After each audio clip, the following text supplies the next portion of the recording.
is a film that we have been tracking for quite a while. It played at the Toronto Film Festival last year, and our head programmer Hadrian saw it there and said, "Brett, track this one. We're going to do this one someday." And so here it is. And give a hand for Peaches. Hello.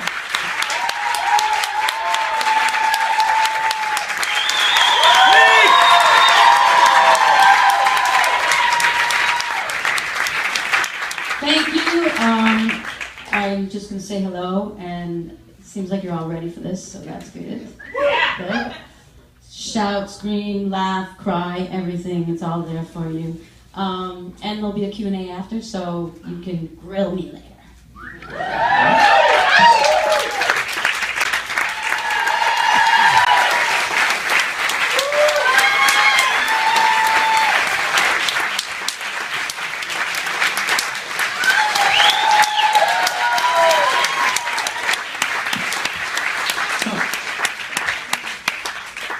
You guys have a good time? I was just thinking about the credits, and I think that was the best reaction to the credits I've heard. Right? Because we kept trying to come out, and then I kept hearing laughter, and I thought it was over, or I had turned around on my bike already, and so that was really a joyous moment for me.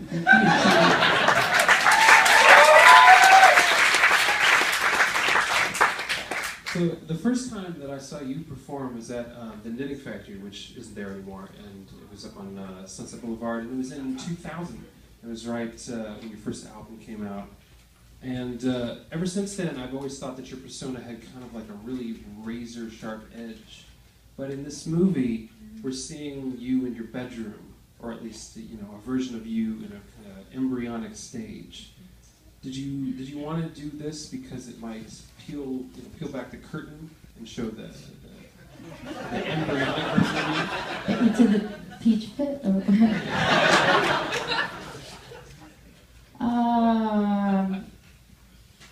It's really funny because it turned out quite innocent at the beginning, and I think that's cool too, because there's a lot of emotional parts, but not really, because a lot has happened to me in the past 13 years, like from the beginning of Peaches, so I wanted to show that beginning in that kind of innocent way. The movie reminded me a lot, I'm a big fan of The Fall, the British band The Fall, and in the 80s they did a lot of really exciting dance collaborations with this choreographer named Michael Clark. Did that influence you at all, or not at all? No, not at all. because back then they did a lot of things with this guy Michael Clark in Britain, who did things with big hamburgers and really crazy dance moves. So talk about Jeremy Wade, the guy who was the choreographer of the show. Well, Jeremy Wade is not a fan of musicals whatsoever, and I am, so it was already an interesting combination because he didn't want to do. I could fall into more of a musical kind of thing, so it was great to have him because he was really all about like these weird, jittery movements and things like that. So bringing it together. So he's a choreographer who doesn't like musicals. He doesn't like musical. He doesn't like. He likes to twitch. He likes to twitch a lot. Did you have a hand in shaping any of the choreography? How much did you actually collaborate with him on the show? I collaborated with Jeremy and also with Alon Davis, who is the art director, and Anna Multer, who was the play's production manager. And we sat in a room for 4 days with images and ideas. I had brought in the idea, and then we shaped it all. Mm-hmm. So, tell everybody about how the stage show came about. Because I didn't really even mean to make a movie, and I know that sounds horrible, and actually the movie didn't cost a lot of money, which sounds really bad too for people who are making movies. But Robin Thompson, he was the cinematographer and the editor. He filmed every night. I just asked him to document, and we did a run in the theater, and we watched the footage, and we realized we might have a movie, like not just a documentation of a theater production. So we did a second run, and he also filmed it every night, and then we just had 2 afternoons where we could pay the union a little bit of money to stay and bring everybody together who was completely exhausted and didn't want to like do a show that night and have one the night before, but had to come in the middle just for close-ups, and that's it. And then the ending was filmed after without an audience. Sorry. So everything, pretty much, a lot of stuff that people are seeing in the movie is actually performed in front of an audience. It's all in front of an audience. All the music is live. I'm the only one I had to lip sync everything again, but everything else is live. Just because I had that stupid kind of Britney Madonna mic that brought in all the sound from like microphones or whatever, so and drums. So I had to do everything over. What led you to put together the stage show? And when you did stage it in I didn't mean to make a stage show either. Actually, no, it's true, because a theater came to me and they asked me if I could do a production. I said I wanted to do Jesus Christ Superstar as a one-woman show. And call it Peaches Christ Superstar. And sing the whole thing and I had Gonzalez, Chili Gonzalez played the whole thing on piano. Chili Gonzalez.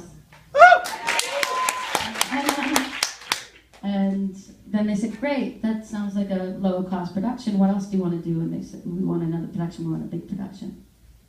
And so I had to think of one.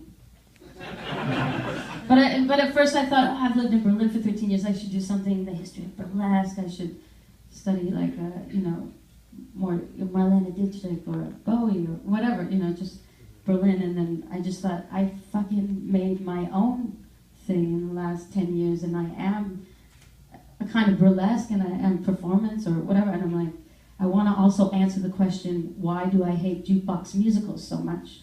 Where they You're talking about Mamma Mia, that kind of thing. Yeah, Mamma Mia, like Beatlemania or something. Yeah, or where you have all, whether you like the body of work by the musician, you have this body of work and it has a reason that it got written and a mythology around it and lots of stuff. And then you make a completely different story and add dialogue that's hideous and insipid and just to get to the next song. So. Well, let's back up a bit and talk about the Peaches Christ Superstar. How was that received? Was that fun to do? I mean, because that's kind of like it's like a big libretto. There's a lot of parts. There's a lot of songs. Personally, it's the most incredible experience for me to be able to express that. It's for no religious reason whatsoever. It's just I just think it's really cool music and it's passionate and it's fun to sing. And I love that story is being told through music alone, but it's not opera. And I just remember, performing the whole thing in my bedroom when I was like 14. Anyway, so I wanted to do it in front of people. I know that you're also a fan of Phantom of the Paradise and Tommy and Rocky Horror. There's a particular strain of early to mid-70s musical that you're a big fan of. That's early experiences. Mm-hmm. I think they even happened upon me. Like it wasn't like when you're a teenager and you actively go see like Cry Baby or something like that. Mm-hmm. This was before that. So because that stage show was probably the first time that you were heading a stage show as opposed to your own solo performance, what are some of the challenges in working with like a bunch of dancers and getting your own message across? And was it fun? I mean, it seems like a lot of fun. Well, I actually went to school for theater directing. I went to so, and I quickly got out of that because I didn't want to do it. And then I was asked by a theater to do a production, but I really had a lot of experience and knowledge around the subject, but never wanted to. I never found a way to do it where I thought I wouldn't have a heart attack or become a complete tyrant, and not really get to realize a creative dream, but realize a more like dream about power over people. So that wasn't my goal. So why did you not like it back when you were doing it before? That's what I mean. That's why. Okay. Because it just made me crazy. Okay. There's a lot of songs of yours throughout your discography that are reimagined for this show. Mm-hmm. I imagine that you kind of did a thought experiment where you thought, I'm going to do what a cabaret singer would do if they were reinterpreting all my songs, but I'm going to pretend like they're not my songs. What was the process of redoing your songs in completely different styles sometimes? I guess it was more, well, because to me there is quite a narrative. I don't know, some people just see it as an augmented stage show. Do you see it as a narrative? Love story, yeah. Yeah, so it just is whatever the mood called for, kind of thing, you know. And that's what was so incredible to me about a scene like I Feel Cream, where I could bring in violins, which I've never sang with violins, but we had to keep time because we knew that, you know, we were going to have the backing track music of it and the live band playing with it together. So the reason why I don't know, I'm just telling a little story now. But the reason why I'm snapping before, even though it's like 50s style, by the bench where Danny's sitting, is because I'm getting a click in my ear so that the violins can know the time. So, I don't know, it's nothing. Sorry, it's been a long 13 years. When you did the show in Berlin originally, beyond the fans that already knew your music, who was the audience? Who came to see the show?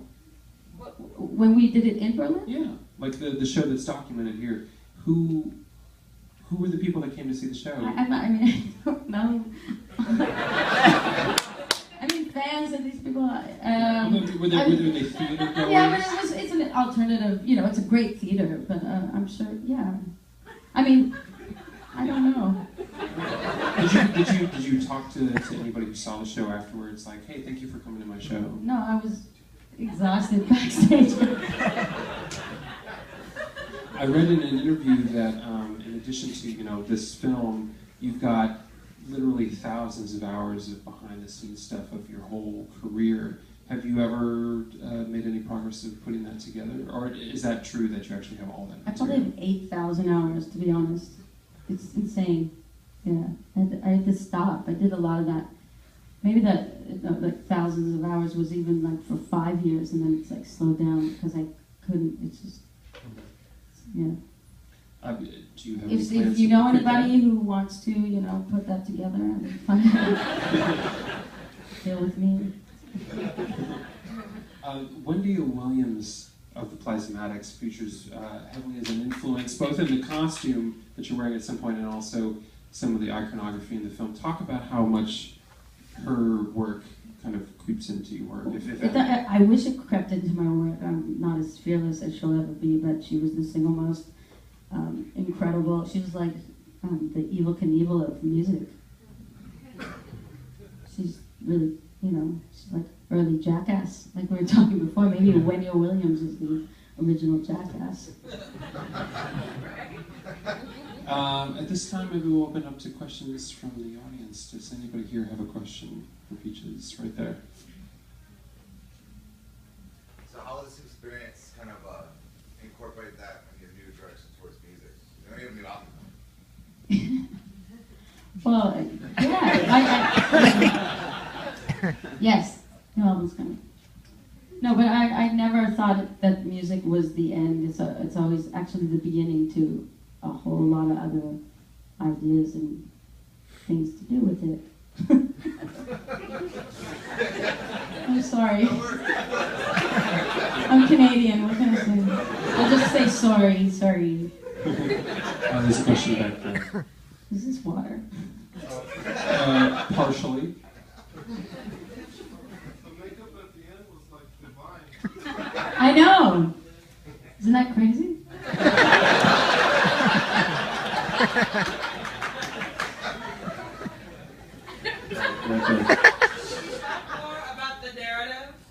Talk more about the narrative? Please do. What do you want to talk about the narrative?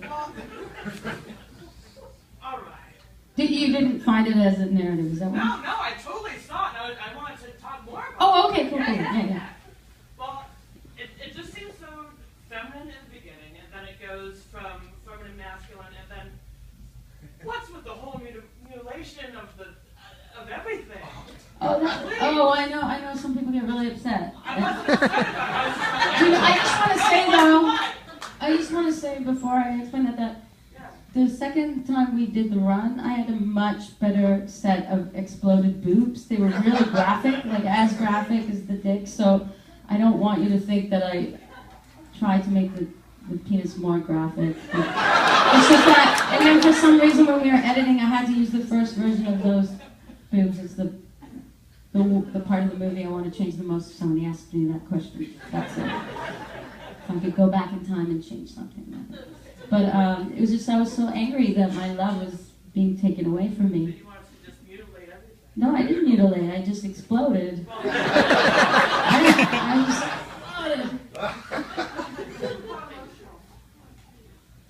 So talk a little bit about what it means for you to become a filmmaker, because this is probably your first feature film effort. So what was it like going from stage to screen?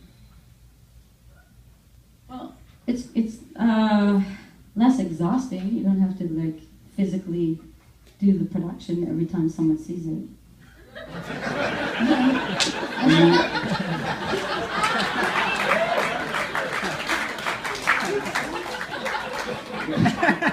Were you involved a lot in the editing, or did you hand that off to someone? Robin and I worked together for 2 years. Before that, just every time I would bring him crap videos and he'd edit them and they'd be great. So he'd bring some.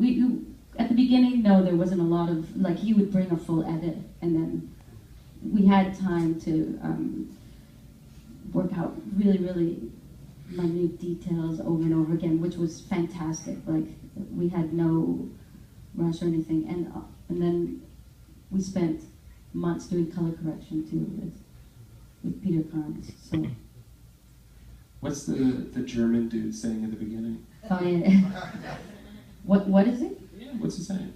Oh, what's he saying? Yeah. Oh, just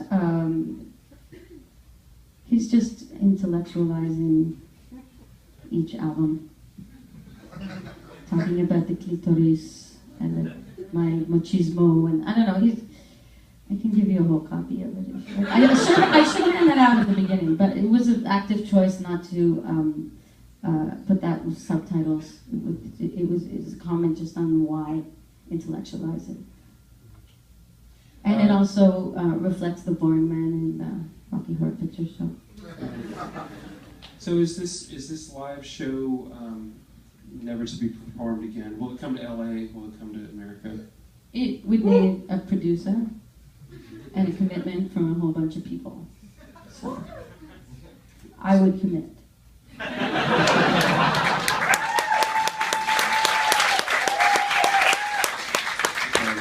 Do we have any more questions for Peaches? Right there.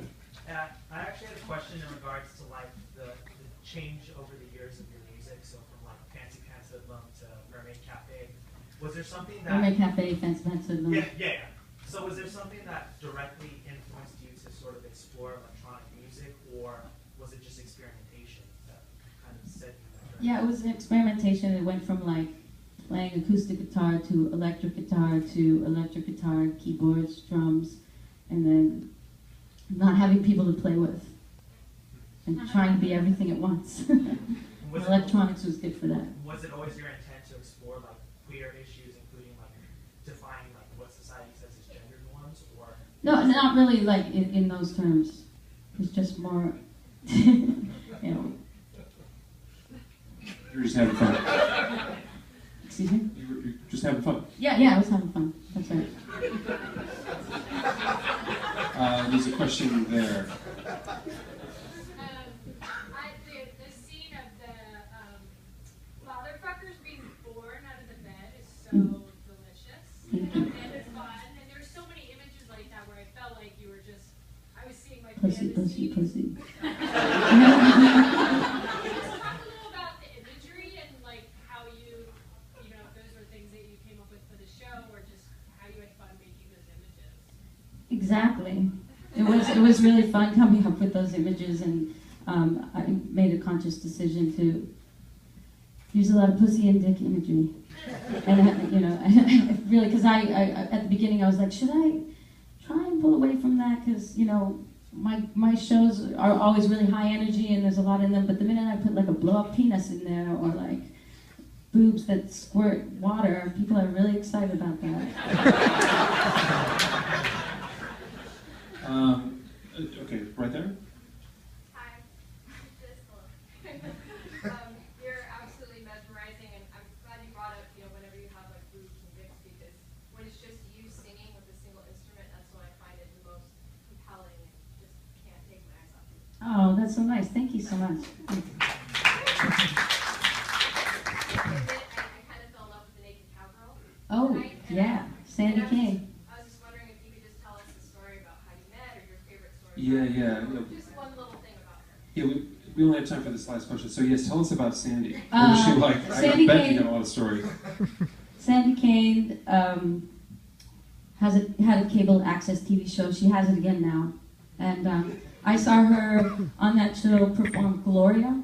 Her own version of Gloria that goes, Gloria, she's a cocksucking warrior. And she charges $20 for every penis that she sucks. Gloria loves sucking schmuck, cocksucking Gloria.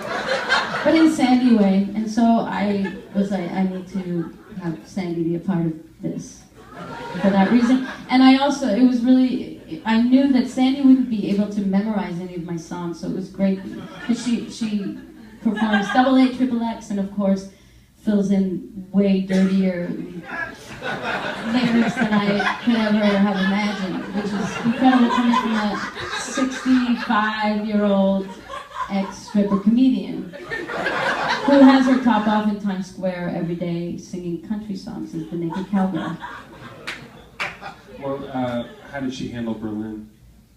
It was insane for her, actually. It was really, really difficult. She couldn't understand why people weren't angry at her, why people weren't mad at her. And Why people were excited to be around she her? wanted to know where the Dunkin' Donuts was. It was so after which came back, she wanted to be near a Dunkin' Donuts. And she did kickboxing every day in Berlin.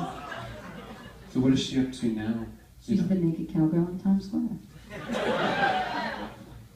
All right, well, give it up for Beaches. Thanks so much for coming.